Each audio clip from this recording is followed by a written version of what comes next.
News 18 ने आपको बता दें कि मंत्री सतपाल महाराज का इस पूरे मसले पर पक्ष लेने की कोशिश की, लेकिन दिल्ली दौरे पर होने की वजह से उनका पक्ष नहीं मिल पाया। वहीं खबर है कि रविवार को मंत्री सतपाल महाराज देहरादून और हरिद्वार पहुंच सकते हैं। खास बात है कि कांग्रेस में सतपाल महाराज के विरोधी रहे पूर्व सीएम हरीश रावत भी रविवार को बाढ़ प्रभावित क्षेत्रों का दौरा करने वाले हैं। वहीं मुख्यमंत्री पुष्कर सिंह धामी ने भी सभी मंत्रियों को अपने अपने प्रभारी जिलों में जाने के निर्देश दिए हैं। न्यूज 18 ने जब सतपाल महाराज से उनका पक्ष जानने की कोशिश की दिल्ली दौरे पर, तो उनका पक्ष नहीं मिल पाया है।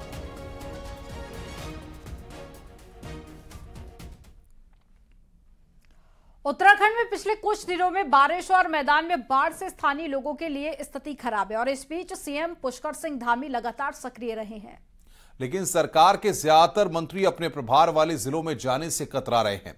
ऐसे में अब सीएम धामी ने मंत्रियों को जिलों में जाकर हालात का जायजा लेने के लिए कहा है।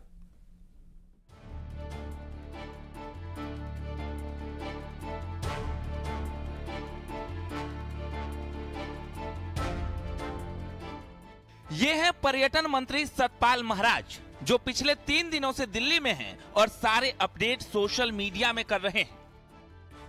महाराज हरिद्वार जिले के प्रभारी मंत्री हैं। कांवड़ यात्रा के बीच हरिद्वार के कई इलाके बाढ़ग्रस्त हैं। सीएम धामी हरिद्वार का जायजा लेकर अफसरों को निर्देश भी दे चुके हैं, लेकिन मंत्री जी अभी भी समय नहीं निकाल पाए। वहीं कृषि मंत्री गणेश जोशी दिल्ली के तूफानी दौरे से देहरादून लौट कर आए हैं। जोशी उधम सिंह नगर जिले के प्रभारी भी हैं। वहां कुमाऊं में बारिश होने से उधम सिंह नगर के मैदानी इलाकों में रहने वाले लोग परेशान हैं। बीजेपी महामंत्री दुष्यंत गौतम ने पार्टी संगठन से वर्कर्स और विधायकों को प्रभावित इलाकों में जाने के लिए कहा। वहीं सीएम धामी ने भी प्रभारी मंत्रियों को जाने के लिए कहा है। पार्टी अध्यक्ष कहते हैं ये समय अभी से एक्टिव रहने का है। निश्चित रूप से जहाँ आपदा है वहाँ जाना चाहिए, उनके लिए जो सुविधाएं हो तो करना चाहिए। अब केवल जाकर वहाँ प्रोटोकॉल को ही निभाते रहे, आगे पीछे अधिकारी घुमाते रहे, तो काम कौन करानी चाहिए। इसलिए आज के तकनीकी युग में प्रत्यक्ष स्थान पर जाने के साथ साथ संवेदनशील रहते हुए सुविधाएं पहुंचाई। मेरे सीनियर मंत्री हैं, मेरा टिप्पणी करना ठीक नहीं है, लेकिन मुख्यमंत्री के इशारे को हर मंत्री को समझना चाहिए। हम लगातार संपर्क बने हैं। मैं खुद परसों मैं अपने क्षेत्र में जा रहा हूँ, क्योंकि परसों दिल्ली में एक मीटिंग है, उसको अटेंड करने के बाद सीधा मैं अपने क्षेत्र में जा रहा हूँ। बारिश के सीजन में आपदा की तैयारियों का जायजा लेने की बजाय अल्मोड़ा और चमोली जिले के प्रभारी मंत्री धन सिंह रावत स्वास्थ्य चिंतन शिविर की चिंता में देहरादून ही रहे। वहीं रुद्रप्रयाग और बागेश्वर के प्रभारी मंत्री सौरभ बहुगुणा दक्षिण भारत की थाह लेते रहे। नैनीताल की प्रभारी मंत्री रेखा आर्य पारिवारिक कार्यक्रम में बिजी रहीं। टिहरी और उत्तरकाशी के प्रभारी मंत्री प्रेमचंद्र अग्रवाल भी इस बीच दिल्ली और देहरादून के बीच दौरे में रहे। शनिवार को additional chief secretary Radha Raturi ने सीएम धामी के निर्देश का हवाला देते हुए बाकायदा सभी मंत्रियों के स्टाफ को चिट्ठी भेजी है। चर्चा है कि सीएम के कड़े निर्देश के बाद मंत्री जिले में जाने के लिए सामान पैक कर रहे हैं। न्यूज 18 के लिए देहरादून से भारती सकलानी की रिपोर्ट। उत्तराखंड में बारिश का दौर जारी है, जिससे कई इलाकों में तबाही भी हुई है। वहीं कुमाऊं के लिए भारी बारिश का रेड अलर्ट जारी हुआ है। खासकर कुमाऊं के 3 जिले चंपावत, नैनीताल और उधम सिंह नगर जिले रेड अलर्ट हैं। ये देहरादून हरिद्वार में भी तेज बौछार गिर सकती है। वहीं 16 तारीख से प्रदेश के ज्यादातर हिस्सों में तेज बारिश होने का अलर्ट है।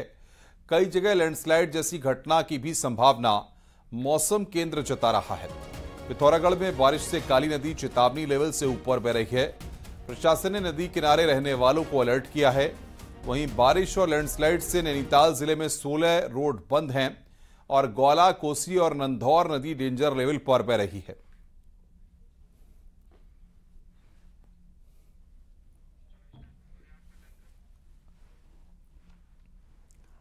चमोली में बारिश बर्बादी और परेशानी का सबब बनी हुई है। वहीं बारिश के बाद में लैंडस्लाइड से बद्रीनाथ नेशनल हाईवे, पागल नाला और साथ ही बेलाकुची के पास में मलबा आने के बाद में सड़क बंद हो गई।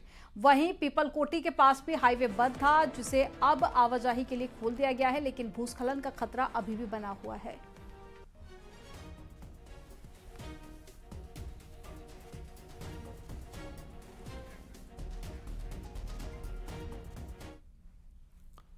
रामनगर और काशीपुर के बॉर्डर पर बसा भल्लापुल गांव बारिश में पूरा जलमग्न हो गया है। यहां पानी का आलम यह था कि घरों में पानी घुस गया। दरअसल यहां पर एक निजी कंस्ट्रक्शन के चलते इस गांव में पानी भर गया है। यहां हुए इस कंस्ट्रक्शन के चलते यहां से गुजरने वाले पानी में अवरोध हो गया है, जिसके कारण यहां पानी ही पानी हो गया है। इस व्यक्ति ने बाकी बचे नाले में भी अतिक्रमण कर लिया है, जिससे स्थानीय लोगों में खासा रोष है।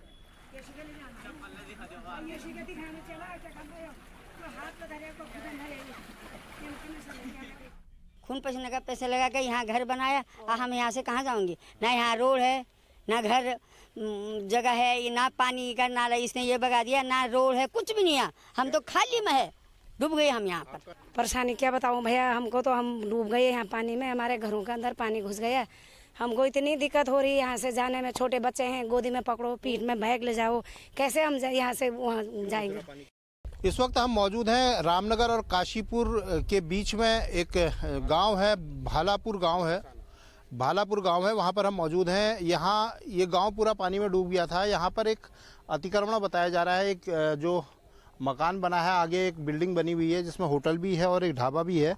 उसके अतिक्रमण के चलते बताया जा रहा है कि जो नाला जो सीधे जाता था वो नाला बंद हो गया, जिस नाले के बंद होने की वजह से यहाँ पानी आ रहा है।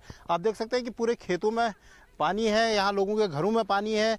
स्थिति ये है कि हम भी खुद वहाँ तक पहुँच नहीं पा रहे हैं। लोग बड़ी मुश्किल से चल रहे हैं। आप ये देख सकते हैं कि बड़ी मुश्किल से चलते हुए लोग जा रहे हैं। काशीपुर के एएसपी अभय सिंह से बात हुई थी तो उन्होंने भी बताया था कि ये जो पानी है ये लगातार यहाँ से कुंडेश्वरी क्षेत्र में जा रहा है, जिसके कारण वहाँ भी पानी भरा हुआ है। गोविंद पाटनी, न्यूज़ 18, रामनगर। और 2 दिनों तक बारिश थमे रहने के बाद में लक्सर में जमा बाढ़ का पानी कम हुआ। यहां मेन मार्केट समेत दूसरी जगहों पर इकट्ठा हुए जलस्तर में कमी आई। प्रशासन के द्वारा लगातार राहत बचाव का कार्य किया जा रहा है। लक्सर में मंदिर, सरकारी स्कूल और साथ ही दूसरे सार्वजनिक स्थानों पर राहत शिविर बनाए गए हैं, जिसमें 150 लोग शरण लिए हुए हैं। अधिकारियों का कहना है कि अगर बारिश नहीं होती है तो हालात जल्द से जल्द सामान्य हो जाएंगे। वहीं बाढ़ प्रभावित क्षेत्रों में एनडीआरएफ, एसडीआरएफ के अलावा वीआईजी के जवानों ने भी मोर्चा संभाल रखा है।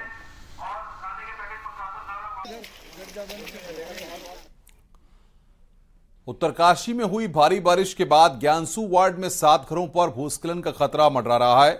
15 से 20 परिवारों ने अपने घर छोड़ दिए हैं। स्कूल और आंगनबाड़ी केंद्रों में शरण ली हुई है। पीड़ित कह रहा है कि भूस्खलन से उनके घरों को खासा नुकसान पहुंचा है और अभी भी लगातार लैंडस्लाइड हो रहा है। अब जिला प्रशासन से मदद की गुहार लगाई गई। टंकी का क्या हाल हो गया देखो। तो ये तस्वीरें इस वक्त हम आपको दिखा रहे हैं किस तरीके से लोगों को दिक्कतों का सामना करना पड़ रहा है, किस तरीके की स्थितियां वहां पर हो गई हैं। इन तस्वीरों को देखकर आप समझ सकते हैं। टूट गया, उधर से टंकी फट गई है। हरिद्वार में गंगा में नहाने के दौरान तेज पानी के बहाव में बहे कांवड़िए को पीएसी के जवानों ने बाहर निकालकर जान बचा ली। हरियाणा के भिवानी से आया कांवड़िया गंगा में नहा रहा था और इस दौरान वो पानी की तेज धारा में बह गया और शिव सेतु के नीचे लटकी हुई जंजीरों को पकड़कर पानी की धारा के बीच में अटक गया। इसकी जानकारी जैसे ही गंगा घाट पर ड्यूटी पर तैनात पीएसी के जवानों को मिली तो जवानों ने तुरंत रेस्क्यू बोट ले जाकर डूब रहे कांवड़िए को रेस्क्यू कर सही सलामत बाहर निकाला।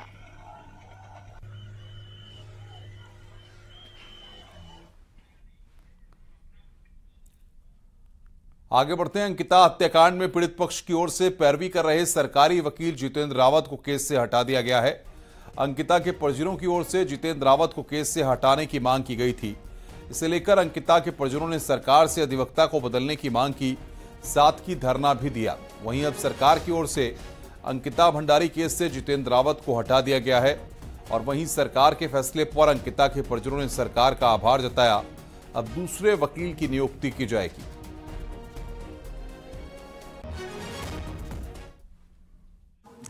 मैं सबसे पहले तो डीएम सर का भी धन्यवाद दूंगी कि हमें सफलता मिले कि हमने जो कहा था कि जितेंद्र रावत को हटाएंगे, और धामी सर को भी धन्यवाद देते कि उन्होंने हमारी इसमें मदद की है कि जितेंद्र रावत को हमारे केस से हटा दिया है।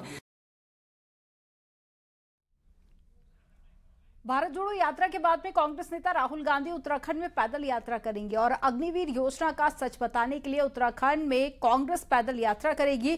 60 दिन यानी कि करीब 2 महीने की यात्रा होगी और दिल्ली दौरे से लौटने के बाद ये बात कांग्रेस प्रदेश अध्यक्ष करण माहारा ने प्रेस कॉन्फ्रेंस में कही और करण माहारा ने कहा कि अग्निवीर योजना की हकीकत बताने के लिए देवभूमि में ये यात्रा होगी, क्योंकि उत्तराखंड के ज्यादातर परिवारों से कोई न कोई सेना में है। यात्रा कहां से होकर जाएगी, इसका रूट तैयार किया जा रहा है और अगस्त के आखिरी और सितंबर के पहले हफ्ते में अग्निवीर यात्रा शुरू हो सकती है। और उन्होंने उसके लिए उत्तराखंड को चुना है, मैं उनको धन्यवाद देता हूं। 50 से 60 दिन की यात्रा रहेगी, जिसमें 10 दिन स्वयं राहुल गांधी जी भी उपस्थित रहेंगे और कहीं कहीं प्रियंका जी भी आएंगे और देश के ऐसे नेता जैसे सचिन पायलट जी हैं, अन्य लोग हैं जिनसे हमारे प्रदेश के युवा प्रभावित हैं, उनको भी अलग अलग स्थानों पर बुलाया जाएगा, उनको भी आमंत्रित किया जाएगा और ये यात्रा बहुत गंभीरता से निकलेगी। साल 2016 में उत्तराखंड में हुए स्टिंग प्रकरण मामले में सीबीआई कोर्ट में विधायक मदन बिष्ट और पूर्व मुख्यमंत्री की ओर से वकीलों ने जवाब दाखिल किए हैं। कोर्ट में वकीलों ने कहा, जब इस मुकदमे को वापस लेने के लिए शासनादेश हो चुका था तो अब ये इस वक्त क्यों कार्रवाई हो रही है। सीबीआई ने किसी को भी हुई वॉइस सैंपल के लिए लेने के लिए कभी भी संपर्क नहीं किया, तो अचानक इस तरह नोटिस भेज रहे हैं, जबकि मुकदमा 2016 का है। वकीलों ने यह भी कहा कि वॉइस सैंपल देने हैं या नहीं, इसकी रिट अभी हाई कोर्ट में पेंडिंग है। इसका फैसला इसी महीने की 27 तारीख को आना है। फिर फैसले के पहले इतनी जल्दबाजी क्यों हो रही है? हमारे द्वारा सबसे पहले तो गंभीर प्रश्न इस बात का रखा गया कि क्या ये मुकदमा चलने लायक है या नहीं है। अभी तो इसी बात पे माननीय उच्च न्यायालय में इस बात को लेकर एक रिट दायर की गई है कि जब एक शासनादेश जारी होकर ये मुकदमा ही खत्म करने के आदेश हो गए थे, तो क्या अब ये चल पाएगा या नहीं चल पाएगा, ये गंभीर मुद्दा है। और इसी मुद्दे को लेकर हाई कोर्ट में हम लोग जो है इसी महीने की उसमें तारीख लगी हुई है और उस दिन इसी बात को लेकर वहाँ पे बहस होनी है और अपना पक्ष सीबीआई भी रखेगी, अपना पक्ष जो है हम लोग भी रखेंगे वहाँ पे। थिंक टैंक इंडिया फाउंडेशन से जुड़े और बीजेपी नेता शौर्य डोभाल ने पौड़ी गढ़वाल सीट से लोकसभा चुनाव लड़ने के सवाल पर कहा कि अगर पार्टी चाहेगी तो वो लड़ेंगे। उत्तराखंड बीजेपी के गुड गवर्नेंस प्रकोष्ठ के मुखिया शौर्य का कहना है कि पौड़ी संसदीय क्षेत्र में जहां भी युवाओं में पलायन का ट्रेंड ज्यादा देखा जाता है, उसकी वजह वहां आर्थिक उन्नति का ना होना है और उसको लेकर वो फोकस कर रहे हैं। शौर्य डोभाल से बात की हमारे सहयोगी अनुपम त्रिवेदी ने, क्या कुछ कहा वो आपको सुनाते हैं। बहुत स्वागत है शौर्य डोभाल जी नेटवर्क 18 पे। मेरा पहला सवाल तो यही है कि आपकी सक्रियता उत्तराखंड में लगातार रहती है, पहले भी रही है, अभी भी रही है, अब फिर लोकसभा इलेक्शन आने वाले हैं। आपकी सक्रियता जब जब होती है, लोग लोकसभा इलेक्शन से जोड़कर इसको देखते हैं, आप कैसे रिस्पॉन्ड करते हैं? देखिए, राजनीति में लोग हमेशा चीज़ों को जोड़ने की कोशिश करते हैं और उसमें से अपने आप स्पेकुलेट करते हैं कि उसका ये कारण होगा। जैसे आपने कहा, मेरी सक्रियता हमेशा थोड़ी बहुत रहती है उत्तराखंड के अंदर। मैं बीजेपी उत्तराखंड कार्यान्वयन समिति का सदस्य भी हूँ, उसके तहत मेरी कुछ जिम्मेवारी है। समय समय पे मैं उस जिम्मेवारी का निर्वाह करने के लिए यहाँ आता हूँ और पर उसका किसी भी चुनाव से कोई लेना देना नहीं है। पहले भी नहीं था, अभी भी नहीं। लेकिन अगर पार्टी बोलती है कि आप चुनाव लड़िए या यहाँ से तैयारी कीजिए, तो फिर आपका कैसा रिस्पॉन्स है? हाँ, तो वो जब समय आएगा तब देखेंगे, लेकिन वो तो एक पार्टी का आदेश होता है। पार्टी समय समय पर अपने कार्यकर्ताओं को अलग अलग काम देती है। अगर ऐसी स्थिति बनती है कि जब वो किसी भी प्रकार का काम देगी, तो फिर अपनी क्षमता के अनुसार हम जितना कर सकेंगे कर पाएंगे। एक हाइपोथेटिकल सवाल है, कल को अगर आप एमपी बनते हैं तो आपका आउटलुक पौड़ी गढ़वाल को लेके या ओवरऑल स्टेट को लेके, स्टेट के डेवलपमेंट को लेके क्या होगा? क्योंकि मैं इसलिए भी पूछ रहा हूँ, विकास की दौड़ में कई लोग ऐसी बात करते हैं कि भाई पहाड़ जो हैं हमेशा छूट जाते हैं पीछे, और प्लेन्स में जो उत्तराखंड का जो प्लेन्स का तराई का एरिया है वहां पर कंपैरेटिवली ज्यादा डेवलपमेंट हो पाता है। बिल्कुल, आपकी सही बात है। देखिए, ये बड़ा स्वाभाविक है कि इकोनॉमिक डेवलपमेंट वहां जाता है जहां पर उसको ईज है ऑफ वर्किंग, तो इट इज बट नेचुरल, क्योंकि प्लेन एरियाज के अंदर इंडस्ट्री लगाना, एक्सेसिबिलिटी, लॉजिस्टिक्स ज़्यादा आसान होता है। इसीलिए यहाँ पर बाय नेचुरल फ्लो डेवलपमेंट ज़्यादा होता है। अब बीजेपी के गुड गवर्नेंस सेल से भी जुड़े हैं। उत्तराखंड में ये इशू बार बार आता है। यहाँ के जो जनप्रतिनिधि हैं वो अक्सर वो सवाल उठाते हैं कि भाई गुड गवर्नेंस में बड़ा पार्ट ब्यूरोक्रेट्स प्ले करते हैं और ब्यूरोक्रेसी और हमेशा नेताओं में झगड़ा बना रहता है। आपका क्या तजुर्बा है, आपके सजेशन देना चाहते हैं? नहीं, देखिए ये दोनों ब्यूरोक्रेसी और पॉलिटिकल क्लास एक गाड़ी के दो पहिए हैं और इनमें एक रीजनेबल अमाउंट ऑफ टेंशन बना रहना बड़ा स्वाभाविक है। ये जनता के लिए भी अच्छा है। जो ब्यूरोक्रेसी है वो ब्रेक सिस्टम, कंट्रोल सिस्टम है। जो जनप्रतिनिधि हैं उनका काम जनता की एस्पिरेशंस को, चाहे वो कैसी भी हों, उनको अपनी पूरी कोशिश करना, उसको कि उनको फ्रुक्टिफाई करना, उनको कार्यान्वित करना जमीन पर है। और जो प्राइम मिनिस्टर ने रास्ता दिखाया है लोगों को, उस पर अपने रूप से उसको कार्यान्वित करने में अपने जीवन में अगर ला सका तो आई विल फील कि आई डिड माई जॉब। क्योंकि आपका एक इंटरव्यू देख रहा था, उसमें आपने जिक्र किया है कि आपका कुछ समय जब आपने अलग अलग जगह में पढ़ाई करी तो पाकिस्तान में भी बीता। पाकिस्तान आजकल बहुत खबरों में है क्योंकि वहाँ की एक लड़की नोएडा में अपने प्रेमी के साथ आके सेटल हो गई है। तो ये तो दोनों नेशंस हैं। कई लोग कहते हैं कि ये जो दोनों देश हैं वो लगते तो एक से हैं, बहुत कुछ चीजें मिलती हैं, तनाव भी रहता है। आपका तजुर्बा पाकिस्तान में कैसा रहा था? नहीं, बिल्कुल जैसे मैंने उस इंटरव्यू में भी कहा, मेरा पाकिस्तान के बारे में यही मानना है कि ये एक आर्टिफिशियल डिवीजन है जिसको एक आर्टिफिशियली क्रिएट किया गया। इसको सस्टेन करने में पाकिस्तानी इस्टेब्लिशमेंट का और स्टेट का तब भी हाथ था 1947 में, अभी भी हाथ है। लेकिन जहाँ तक लोगों की प्रॉब्लम इशू है उसमें कोई डिफरेंस नहीं है। वो हम एक ही जैसे लोग हैं, एक ही हजारों सालों से एक साथ रहते आए हैं। कुछ एक छोटा सा एबरेशन मैं मानता हूँ ये पीरियड ऑफ हिस्ट्री में है जहाँ हम लोग अलग हैं। देखिए भविष्य में आगे क्या होता है।